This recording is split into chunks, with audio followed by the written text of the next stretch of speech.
Good day, everyone.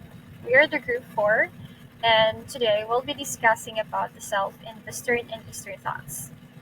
So, this topic is all about knowing who we are, how we see ourselves, and how our culture shapes our identity. We'll also talk about the difference between the Western and Eastern views of the self, like how one focuses on independence while the other values connection and harmony. And before we start our presentation today, please know that we will be reading what's on the screen and then sharing a short explanation or example related to the topic that we are assigned. Alright? So these are the members of Group 4, and I am the first reporter. So let's start with the introduction. Understanding the self is something we all do every day, like when we think about who we are, what makes us unique, and how we relate to others. But what's interesting is that our idea of self is shaped by our culture and beliefs. In Western thought, people often see the self as independent, like someone who makes their own choices, builds their own path, and focuses on personal goals. And on the other hand, in Eastern thought, the self is seen as connected, like not just about me, but also about we. It's about living in harmony with others, with nature, and with the world around us. So, this topic is very important because it helps us see that there's no single way to understand who we are. The Western view teaches us to be confident and independent, while the Eastern view reminds us to be humble, kind, and mindful of others. When we combine both, we learn that knowing ourselves is not just about discovering our identity, but also about finding balance between individuality and connection. All right? So yeah, understanding the self means knowing who we are, what makes us different, and how we connect with others. Like in Western culture, people focus more on being independent. Like for example, choosing their own career or following their dreams even if others disagree, right?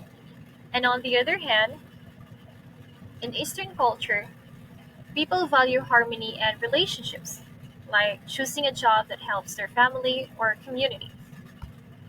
So both ways are important. We can be independent while still caring for others. Like, for instance, as a student, I work hard to reach personal goals, but also help my you guys, who struggle. So this balance shows that understanding the self is not only about me, but also about we. All right. So that's gonna be the end of my topic, and the next one is the Western thoughts of the self, and that will be discussed by Mary Grace Daly. So, good morning, everyone. I will be discussing the Western thought sees the self as independent and unique. Philosophers gave different ideas about what makes up the self. So, we have four philosophers here. The first one is Plato. The self has three parts: reason, spirit, and desire. So, according to Plato, the self has three parts: the rational, spirited, and desire. So the rational part thinks and seeks truth, and the spirited part gives courage and emotion, while the desire part is desires food, pleasure, and comfort. So these are the three parts of self. So the second philosopher is Aristotle. The self is found in living a virtuous and purposeful life. So according to Aristotle, he believed that the self is not something separate from the body, but rather the soul, the form or essence that makes a living being what it is. So, for the human, the soul includes three: vegetative part, responsible for growth and nutrition; and the second, sensitive part, responsible for perception and movement; and the third, rational part, unique to humans, allows reasoning and moral choice. So, the self and eudaimonia. Aristotle said that the goal of human life, and thus the full realization of the self, is eudaimonia, often translated as happiness, flourishing, or living well. But for him, happiness isn't about the pleasure or wealth. It is about fulfilling one's purpose, living according to reason, and practicing virtue. So, next, the third philosopher is Rene Descartes. So, Rene Descartes wanted to find something that he could be absolutely sure of, something that could not be doubted. He realized that even if he doubted everything, his senses, his body, or even the world, he could not doubt the fact he was thinking. If he is thinking, then he must exist. Thinking requires a thinker. So when he said, I think, therefore I am, he meant the very fact that I can think is proof that I exist. So let's proceed to the last philosopher, John Locke. The self is built from our experiences and memories. So John Locke believed that when we are born, our minds are like a blank paper. We have no ideas or knowledge yet. As we grow up, we gain knowledge and form our identity through our experience. When we see, feel, hear, and do, and through experience, we create memories, and those memories makes us who we are. So that's it for my topic, and thank you everyone for listening. So, good morning everyone. My name is Erdini Chong, and today I'm gonna be discussing about Eastern thought of the self. So, Eastern thought sees the self as connected, not separate. Philosophers explain this in a different way. So, Confucius, the self is shaped by relationships and duties to family and society. So, Confucius is focuses on ethics, morality, and governance with an emphasis on personal and societal harmony. So, for example, a son or daughter regularly visits and cares for his parents to show respect and gratitude for their sacrifices, and a student listens carefully to their teachers and speaks respectfully, choosing good manners and proper conduct. Taoism. The self should live in balance with nature and follow the Tao or the way. So Taoism is it emphasizes living in harmony with the natural world and embracing the flow of life. So, for example, accepting changes in life instead of stressing over things you cannot control, and spending time in nature to feel peace and balance. So, Buddha, the self is not permanent. It changes. Peace comes when we let go of selfish desires. So it is a spiritual tradition focused on overcoming suffering to achieve inner peace and wisdom. So, for example, practicing meditation to stay calm and focused during stressful si- situations, and choosing kindness over anger when someone offends you.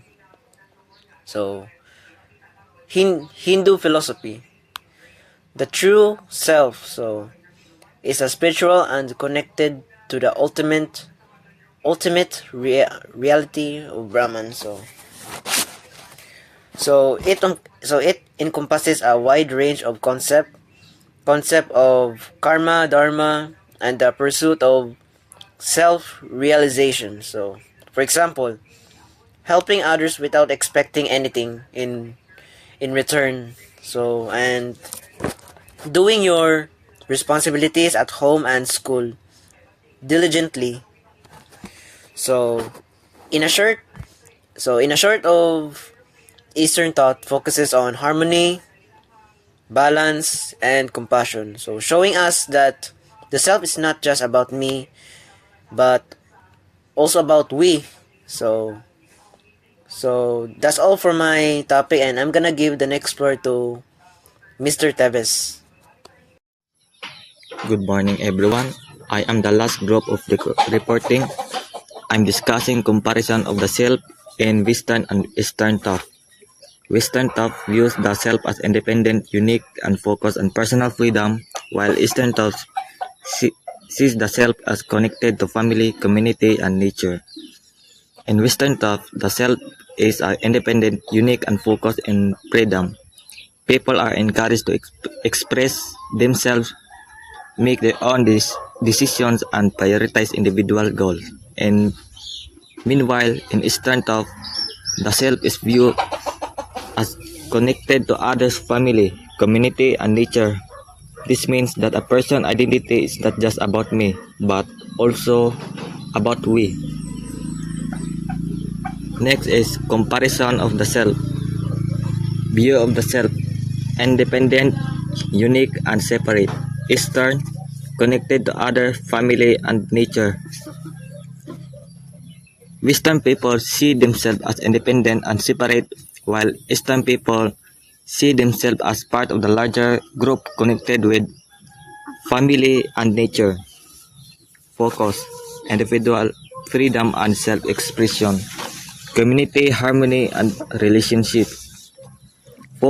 Western culture values individual freedom and self-expression, while Eastern culture values community harmony and relationship. Next is goal in life, personal success and happiness. Eastern balance peace and responsibility to others. Western cultures values individual freedom and self-expression, while culture values community harmony and relationship. Next is guidance, reason, logic, and personal choice. Tradition, values, and collective good. For Westerners, the main goal is personal success and happiness. For Easterners, it is about balance, peace, and responsible others. That's all. Thank you.